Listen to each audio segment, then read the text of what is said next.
Un inedito proprio qui, Sì, e tra l'altro sì, da così noi, era. su Rete Veneta e Venezia TV, Pietre e lenzuola. Sì. Prego.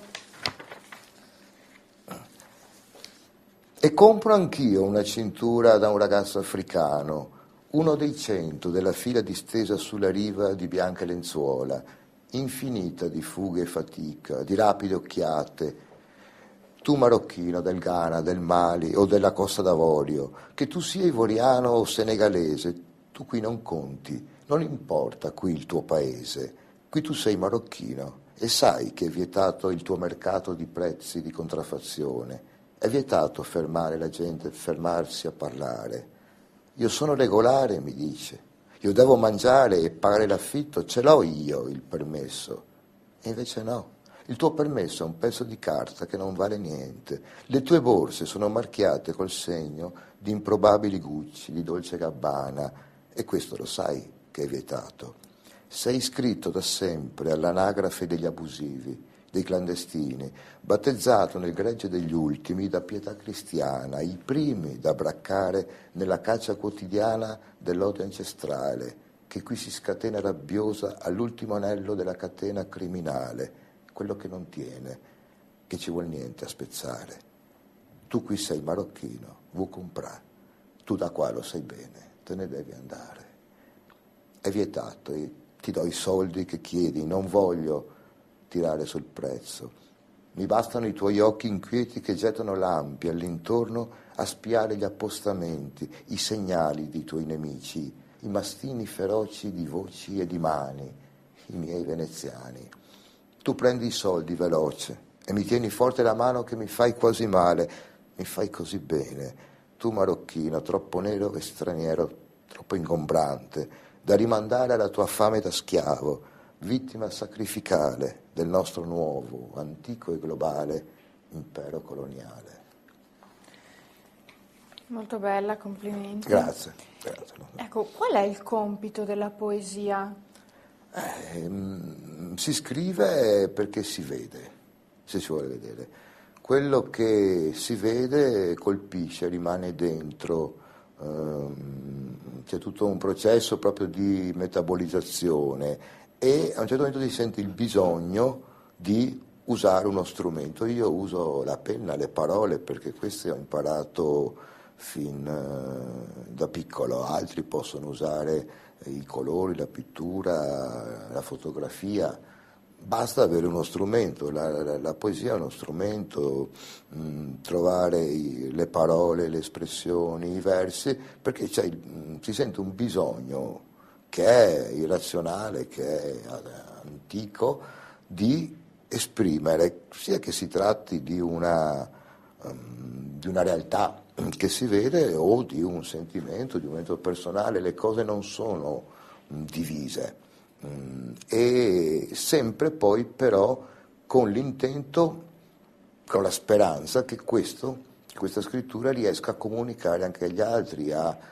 emozionare nella migliore ipotesi o comunque a coinvolgere, a catturare anche un altro lettore e questa è la soddisfazione più grande, più dei premi letterari o delle recensioni positive, cioè trovare una persona, per persone che ascoltano e dicono mi sono ritrovato in quello che hai scritto, sono d'accordo, hai fatto bene a dirlo. Ecco, qualsiasi atto artistico espressivo è sempre un atto comunicativo fondamentalmente, se no rimane un diario ed è tutt'altra cosa.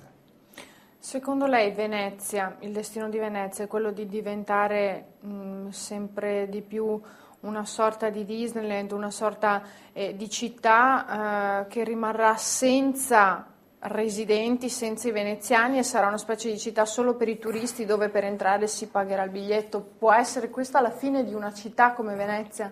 Sì, direi che realisticamente può essere fine, perlomeno questa è la tendenza adesso.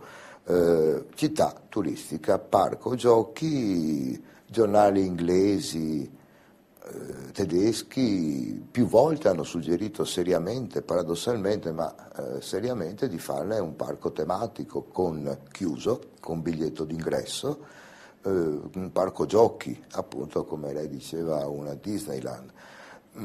una tendenza a un'inversione, a un ritorno dell'ex veneziano di terraferma a Venezia c'è, ma è limitatissima e sono pochi casi. Quello che casomai si vede, su cui si potrebbe lavorare anche a livello politico, nel senso della politica però alta, non dei giochetti di partito, è su questi nuovi veneziani, come è intitolato un libro uscito da poco di vari autori, molto, molto interessante, cioè persone non veneziane che vengono da altre città, da altri paesi, stranieri, e vivono lunghi periodi a Venezia, addirittura si stabiliscono per sempre e conoscono, amano la città esattamente come un veneziano, hanno quel sentimento, quell'occhiata, imparano il dialetto, per cui questi potrebbero essere, pur non nati qui, sicuramente i veneziani. Andrebbe anzi questo processo, che adesso mi sembra ancora abbastanza iniziale, andrebbe incoraggiato, andrebbe anche appoggiato, aiutato, insomma c'erano stati dei precursori, anche qualche francesi soprattutto che erano venuti qui, sto pensando alla Librairie Française del mio amico Dominique San Giovanni e Paolo, vive qui da quanto vivo io, è francese di nascita ma è veneziano come me, e anzi più di me. Ecco, è il forestiero, è quello che viene qui 5 ore, 6 ore e va via in massa che è il problema. Non è per il turista, ma la gestione dei flussi turistici, che è difficilissima. Certo, perché arrivano dalla terraferma, arrivano col treno, arrivano con la macchina, arrivano con le grandi navi che tra l'altro continuano a passare per i canali della Giudecca. Quello che creano alla struttura fisica della città, il danno che creano è enorme, lo vedremo fra 20 anni, fra 30 anni. C'erano degli amici miei tempo fa qui a Venezia, hanno visto passare uno di questi transatlantici per la Giudecca, hanno detto che era uno spettacolo terrificante proprio per il contrasto, perché la Chiesa del Redentore diventava un piccolina cosetta rispetto a questi mercati. Ma quando si muovono capitali, interessi, denaro enorme, questi sono gli effetti, i risultati. Per cui, ripeto, il turista così mordi e fuggi è un grave danno per la città. Andrebbe controllato, andrebbe prenotata una visita, andrebbe, insomma, non sta a me dirlo, c'è un governo cittadino che però su questo latita non da ora ma da molto tempo, fin dall'inizio. Secondo lei quale sarebbe il tipo di turismo e di turista ideale per Venezia? Beh, è certo che Venezia attira tutti, proprio per la assoluta unicità di tutto, dell'acqua, però io vorrei un turista non necessariamente colto, ma il turista che ricordo quando avevo 20 anni, cioè che comunque veniva informato, arrivava qui sapendo già certe caratteristiche, che approfondiva, che ascoltava la città, girava le calli, non mi chiedeva sulla carta come arrivare, capiva che qua devi avere tempo, non devi avere fretta. Quindi una tipologia turistica che andrebbe anche già preparata prima dell'arrivo, o cioè, perlomeno stimolarla ad affrontare la città non come un gioco solo, come un divertimento, come una cosa su cui ridere. Ecco. E su questo, tra l'altro, ho scritto anche su questo una poesia in veneziano. Proprio uso il veneziano, parlo il dialetto da sempre, è il mio unico bilinguismo perché il mio inglese e francese fanno pena e amo scrivere in dialetto quando mi serve un'espressione forte, un vocabolo, un verso che abbia un certo suono che non riesco a trovare in italiano.